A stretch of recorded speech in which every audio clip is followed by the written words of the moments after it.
Hello, আসসালামু আলাইকুম। আজকে আমরা গরু কেনার জন্য মানিকগঞ্জে যাচ্ছি। গ্রাম থেকে গরু কিনবো, সেখানে কোয়ালিটি তো ভালো হয়। এই যে আমরা রওনা দিয়েছি, তো সকাল সকাল গিয়েছি। সকালবেলা নাস্তাটা হচ্ছে বাইরে খাবো।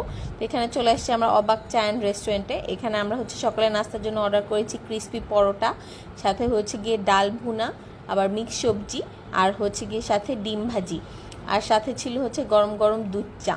তো একদম জম্পেশ খাবার খেয়ে আমরা চলে গেলাম বাজারে। একজনের বাসায় যেহেতু যাব, তো আমরা হচ্ছে একটু রাস্তা থেকে কিছু মিষ্টি কিনে নিলাম, সাথে আমও কিনে নিয়েছিলাম। তো এখানে ছিল হচ্ছে গিয়ে আমিত্তি, আর সাথে ছিল হচ্ছে গিয়ে গরুর দুধের স্বর, আর এখানে ছিল হচ্ছে টাটকা মালাই চাপ। তো আমরা একটা মালাই চাপ নিয়ে টেস্ট করলাম, খুবই মজা ছিল। এত মজা ছিল যে আমরা বাসার জন্য আবার সন্ধ্যার সময় প্যাক করে নিয়ে আসছি।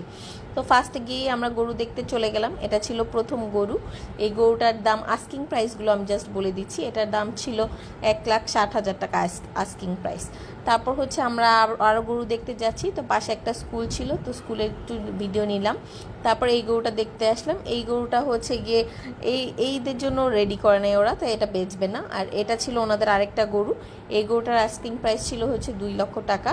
তো এই গরুটাও বেশ সুন্দর ছিল, লম্বা চড়া। তারপর পাশে আরেকটা বাসে এই গরুটা দেখতে গেলাম। এই গরুটার আস্কিং প্রাইস ছিল 2,10,000 টাকা। এই গরুটার কালারটা খুবই সুন্দর, এটা আমার ফেভারিট কালার গরুর মধ্যে। আর এটা একটা মিডিয়াম সাইজের গরু। এটার দাম ছিল 1,10,000 টাকা আস্কিং প্রাইস। তারপর আমরা গেলাম একটা খামারে। এখানে অনেকগুলো গরু ছিল, গরুর কালারগুলো সুন্দর, এরকম লালের মধ্যে গরু সুন্দর লাগে, কিন্তু ওখানে অনেক বেশি দাম ছিল, তাই আমরা চলে আসলাম। আমরা অটোতে করে এই জন্য চলে যাচ্ছি অন্য গরু দেখতে। এখানে একটা বিশাল বড় গরু ছিল। এই গরুটার আস্কিং প্রাইস ছিল 2,80,000 টাকা। এই গরুটা খুবই বড়, কিন্তু একটু মিক্স মনে হচ্ছিল, একদম দেশি না। তারপর আসলাম এই গরুটা দেখতে। এই গরুটা দেখা সবচেয়ে সেরা গরু ছিল। এর আস্কিং প্রাইস ছিল 2,60,000 টাকা।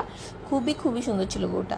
তারপর অনেক লেট হয়ে গিয়েছিল, আমরা লাঞ্চ করতে চলে আসলাম একজনের বাড়িতে। এখানে ফার্স্টে আমাদের শরবত দিল, তারপর হচ্ছে সব লাঞ্চের খাবার ছিল। মুরগি ভুনা ছিল, শোল মাছ ভুনা ছিল, আরও অনেক আইটেম ছিল, ওগুলো আর ভিডিও করতে পারিনি, সবার এত ক্ষুধা লেগে গিয়েছিল।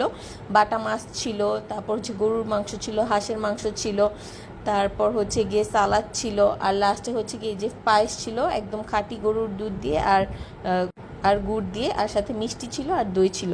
তো সব কিছু খেয়ে আমরা তারপর আরও 1-2টা গরু দেখলাম। তো এর মধ্যে ওয়েদারের যে অবস্থা ছিল, একদম হচ্ছে বজ্রপাত শুরু হয়ে গিয়েছিল, আর গরু দেখার মতো অবস্থাই ছিল না। এই যে আমি ওয়েদার শ্যুট করতে করতে বজ্রপাতের চোটে আমার হাত থেকে মোবাইল পড়ে গেল। এরপর এমন বৃষ্টি শুরু হলো, পরে আমরা আবার ঢাকার জন্য রওনা দিয়ে দিলাম। তো লাস্ট পর্যন্ত আমাদের জার্নি কিছুটা সফল হলো, আমাদের 2টা গরু কেনা হলো আপাতত। এটা একটা গরু যেটা ফাইনালি কেনা হলো, আর এটা হচ্ছে গিয়ে আরেকটা গরু যেটা ফাইনালি কেনা হলো। আরও কিছু গরু কেনা বাকি। Please like and follow TMJ।